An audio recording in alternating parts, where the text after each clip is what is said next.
Hello बच्चों, स्वागत है आप सभी का एक बार फिर से हमारे इस वीडियो में। जैसा कि हमने पिछले वीडियो में एलिमिनेशन मेथड सीखा था और कुछ क्वेश्चंस भी सॉल्व किए थे। आइए आज एक और मेथड सीखेंगे जिसका नाम है सब्स्टिट्यूशन मेथड। तो चलिए शुरू करते हैं एक एग्जांपल के साथ। ओके, तो ये क्वेश्चन मैंने लिख लिया है, आप लोग देख सकते हैं स्क्रीन पे। 2x-3y इक्वल्स टू 9 और 2x + y = 13। आप लोग याद होगा आप लोगों को कि ये क्वेश्चन मैंने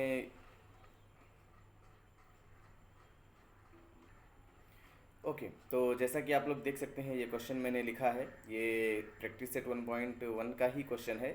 आप लोगों को याद होगा कि मैंने एक क्वेश्चन आप लोगों को खुद से करने के लिए बोला था, तो वही वाला क्वेश्चन है। उसको हम लोग सब्स्टिट्यूशन मेथड से करने की कोशिश करते हैं। चलिए देखते हैं सब्स्टिट्यूशन मेथड को हम कैसे यूज़ करते हैं। ओके, देखो ये इक्वेशन 1 है और ये इक्वेशन 2 है। ओके, तो सब्स्टिट्यूशन मेथड में बेसिकली हम करते क्या हैं, किसी भी एक इक्वेशन को यूज़ करके एक वेरिएबल को दूसरे वेरिएबल के टर्म्स में कैलकुलेट कर लेते हैं और फिर वही वैल्यू हम दूसरे इक्वेशन में यूज़ करते हैं। ओके, चलो देखते हैं। जैसे हम ये सेकंड इक्वेशन अगर ले लें तो यहाँ से हम y की वैल्यू x के टर्म्स में लिख सकते हैं। मतलब ये कि अगर हम इसे लिखना चाहें तो अगर ये 2x को इधर भेजना चाहें तो लिख सकते हैं y = 2x। यहाँ पे क्या है, पॉजिटिव है, उधर जाएगा तो क्या होगा, नेगेटिव हो जाएगा। ओके, तो यहाँ 13 पहले से है तो 13 - 2x ये हो जाएगा, है ना। ये हमारा y की वैल्यू हो गई। ओके, अब अगर इस इक्वेशन को हम फर्स्ट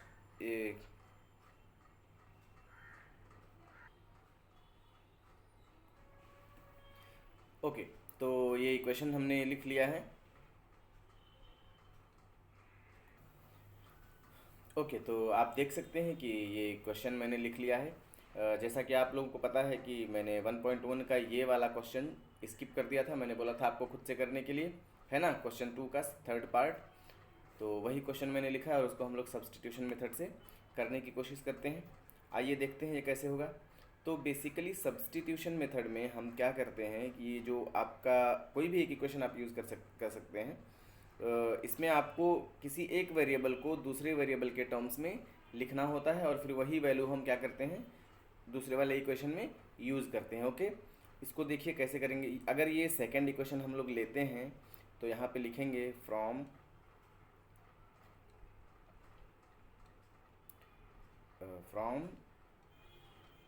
इक्वेशन 2, क्योंकि हम इक्वेशन 2 यूज़ कर रहे हैं तो इक्वेशन 2 लिखेंगे। ओके, फ्रॉम इक्वेशन 2 राइट, क्या करने जा रहे हैं हम, y के टर्म्स में x को लिखने जा रहे हैं। Right value of y in terms of x। Okay, in terms of x। अब इसको कैसे करेंगे, ये 2x को अगर हम इधर भेज दें तो यहाँ ये पॉजिटिव है, इधर जाके क्या होगा, नेगेटिव हो जाएगा। आइए देखते हैं क्या बनेगा। यहाँ बचेगा सिर्फ y, अगर हम 2x को उधर भेज रहे हैं तो यहाँ 13 ऑलरेडी है और ये इधर जाएगा तो 2x क्या होगा, नेगेटिव हो जाएगा। ओके, तो y की वैल्यू हमें क्या मिल गई, y = 13 - 2x। ओके, अब ये जो हमारा फर्स्ट इक्वेशन है इसमें हम अगर यहाँ पे y की जगह पे 13 - 2x पुट कर दें तो इसमें वेरिएबल्स क्या हो जाएंगे, सेम हो जाएंगे। मतलब ये इक्वेशन आपका 1 वेरिएबल वाला हो जाएगा और इसको हम इजीली सॉल्व कर सकते हैं। ओके, तो आइए देखते हैं। पुट y = 13 - 2x इन इक्वेशन 1। ओके, इक्वेशन 1 में हम y की वैल्यू पुट करने जा रहे हैं। ओके, तो ये मिलेगा हमें 2x - 3 और y की वैल्यू क्या है, 3 × 13 - 2x। ओके, और इक्वल टू क्या है ये इधर 9। ओके, अब देखो ये 2x ऐसे ही लिख लेंगे और इसको हम सिंप्लीफाई करने की कोशिश करते हैं। ये विथ नेगेटिव साइन है 3, तो ये नेगेटिव साइन के साथ मल्टीप्लाई करेगा। तो 3 × 13, 13 3 जा कितना होता है, 39। ये नेगेटिव साइन यहाँ आएगा, उसके बाद ये नेगेटिव साइन के साथ अंदर जाएगा तो नेगेटिव इंटू नेगेटिव क्या हो जाता है, पॉजिटिव हो जाता है। ओके, तो ये पॉजिटिव हो जाएगा, और ये 3 इंटू टू तो कितना हो गया 6x, okay, N equals to 9, okay. अब ये 39 जो इधर है ये कैसा है, नेगेटिव है, उधर जाएगा तो कैसा हो जाएगा, पॉजिटिव हो जाएगा, और ये 6 पॉजिटिव है और ये 2x भी पॉजिटिव है, तो इसको ऐड करेंगे तो कितना हो जाएगा, 6 और 2 8x, this is 8x equals to, ये -39 को उधर भेजेंगे तो ये क्या हो जाएगा इधर जाके पॉजिटिव, और 9 ऑलरेडी इधर है तो ये पॉजिटिव इधर इतना हो गया, ओके। अब ये 8x इक्वल्स टू 9 और 39 को ऐड करेंगे कितना हो जाएगा 48, ओके। तो 8x इक्वल्स टू कितना आया 48, यहाँ से x इक्वल्स टू हमें मिलेगा 48, और ये 8 इधर मल्टीप्लाई कर रहे हैं तो इधर जाके क्या करेगा डिवाइड, ओके। तो 8 1 जा 8 और 8 6 जा 48, okay. So we get the value of x is 6, okay, sorry, x equals to 6। अब ये वैल्यू हम ऊपर के किसी भी इक्वेशन में x की जगह पे यूज़ करके फाइंड आउट कर सकते हैं y की वैल्यू, ओके। चलो, हमने सेकंड इक्वेशन लास्ट टाइम लिया था तो फिर से सेकंड इक्वेशन ही यूज़ करेंगे, okay. So putting x equals to 6 in equation 2, okay. Equation 2 में 6 रखेंगे x की वैल्यू, तो देखिए क्या मिलता है, तो यहाँ पे 2x है ना, तो x की वैल्यू 6 मतलब 2 इंटू 6, एंड देन प्लस है तो plus y equals to 13, okay. ये कितना हो जाएगा 2 इंटू 6 12 हो जाएगा, okay. This becomes 12 plus y equals to 13, and अगर इस 12 को हम इधर भेजेंगे तो क्या होगा y इक्वल्स टू, यहाँ 12 पॉजिटिव है, उधर जाएगा तो कितना हो जाएगा नेगेटिव, बट ऑलरेडी यहाँ 13 है तो 13 माइनस 12, मतलब आपका जो y का वैल्यू आएगा, y इक्वल्स टू 12 से 13 से 12 जाएगा तो 1 हो जाएगा, तो y की वैल्यू हमें कितनी मिली 1, ओके। तो जो हमारा फाइनल सॉल्यूशन होगा, आंसर होगा हमारा, वो लिखेंगे हम solution x, y equals to कितना हुआ, x की वैल्यू 6 आई है तो पहले 6 लिखेंगे, y की वैल्यू 1 आई है तो पहले बाद में 1 लिखेंगे, ओके। तो ये हमारा रिक्वायर्ड सॉल्यूशन है, ओके। ओके, तो ये आगे अगला एक और क्वेश्चन मैंने लिखा है, ठीक है, जो कि हम सब्स्टिट्यूशन मेथड से सॉल्व करने वाले हैं। आइए देखते हैं इसको कैसे करेंगे। पहला इक्वेशन हमारा 5x minus 3y equals to 8 लिखा है, और दूसरा इक्वेशन है 3x plus y equals to 2, okay. तो इसको भी सब्स्टिट्यूशन मेथड से करेंगे, आइए देखते हैं। अगर हम ये देखो सेकंड इक्वेशन को यूज़ करेंगे, आप कोई भी इक्वेशन यूज़ कर सकते हैं, लेकिन ध्यान आपको ये देना है कि हमेशा आप ऐसा इक्वेशन लेना जो आपको इजी पड़े। अब देखो, अगर मैं यहाँ पे 3x plus y equals to एक सेकेंड इक्वेशन लेता हूँ तो यहाँ y के साथ कोई कोएफिशिएंट नहीं है ना, तो हमें सिंपली ये इधर ट्रांसफ़र करने पे नेगेटिव हो जाएगा, बस वही हमारा वैल्यू y का मिल जाएगा। लेकिन अगर यहाँ पे देखो, यहाँ पे ट्रांसफ़र करते हैं, अगर y को हम फाइंड आउट करना चाहते हैं तो यहाँ पे नीचे 3 जाके डिवाइड करेगा, तो ये हमें बाद में कैलकुलेशन में डिफ़िकल्टी क्रिएट करेगा, ओके। तो ऐसा इक्वेशन हमें चूज़ करना है जो हमें ईजी रहे। अगर ऐसे इक्वेशंस नहीं हैं तो वो फिर तो हमें कैलकुलेशन करना ही पड़ेगा, ओके। तो चलो सेकंड इक्वेशन हम यूज़ करते हैं। फ्रॉम सेकंड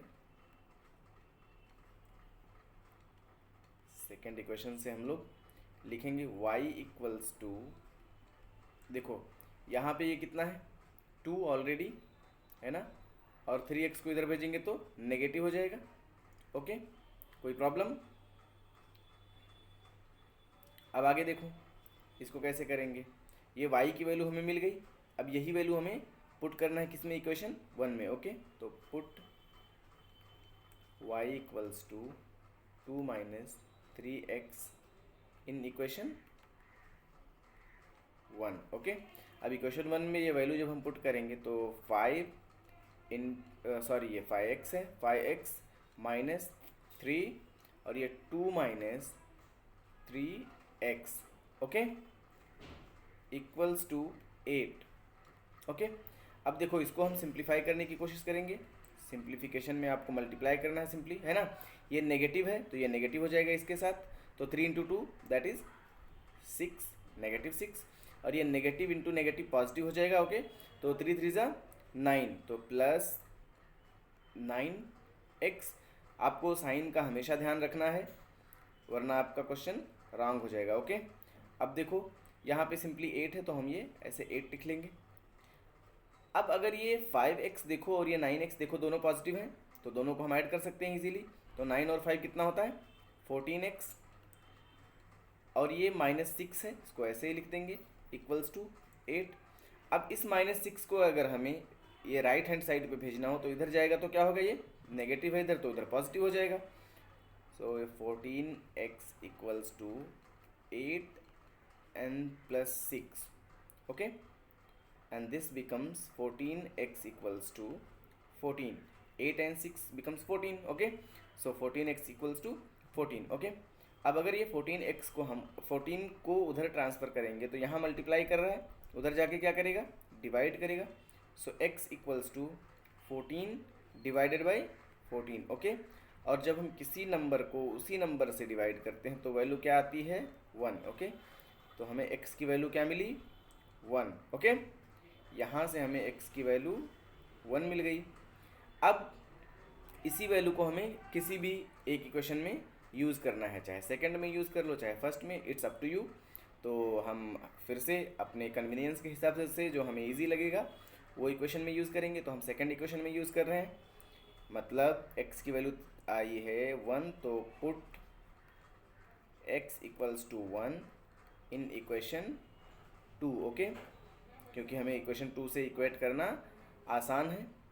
तो x की वैल्यू 1 है तो 3 इंटू एक्स की जगह पे 1 plus y equals to 2। Okay, now 3 into 1 becomes 3 and then plus y equals to 2। Okay, अगर इस 3 को हम उधर ट्रांसफ़र करेंगे तो y इक्वल्स टू, ये 3 इधर पॉजिटिव उधर जाके क्या होगा नेगेटिव, 2 ऑलरेडी इधर है तो 2 - 3। ओके, अब ये 2 से 3 जब हम सब्सट्रैक्ट करेंगे तो क्या आएगा, नेगेटिव में आएगा, तो y इक्वल्स टू -1। ओके, तो x की वैल्यू हमें कितनी मिली है 1 और y की वैल्यू -1। ओके, तो सॉल्यूशन इज, हमारा सॉल्यूशन क्या है x, y equals to 1, -1। Okay, so this is our required solution. और इस तरह से आप सब्सटीट्यूशन मेथड को यूज़ कर सकते हैं। हम ज़्यादा क्वेश्चंस इसके नहीं करते हैं, हमारे पास फ्रीडम होता है एग्ज़ाम में कि हम चाहे सब्सटीट्यूशन मेथड यूज़ करें या एलिमिनेशन मेथड यूज़ करें, तो आपको कोई बाउंडेशन नहीं रहती है, आप किसी भी एक मेथड से क्वेश्चन को सॉल्व कर सकते हैं। हाँ, आगे जो मेथड्स हम पढ़ेंगे उसको डायरेक्टली एग्ज़ाम में पूछा जाता है कि डायरेक्टली आपको उसी मेथड से करने के लिए बोला जाता है, तो वो चीज़ हम बाद में डिटेल में पढ़ेंगे। अभी के लिए इतना ही, वीडियो देखने के लिए थैंक यू। और आपसे गुजारिश है कि आप हमारे वीडियो को शेयर करें और चैनल को ज़रूर सब्सक्राइब करें।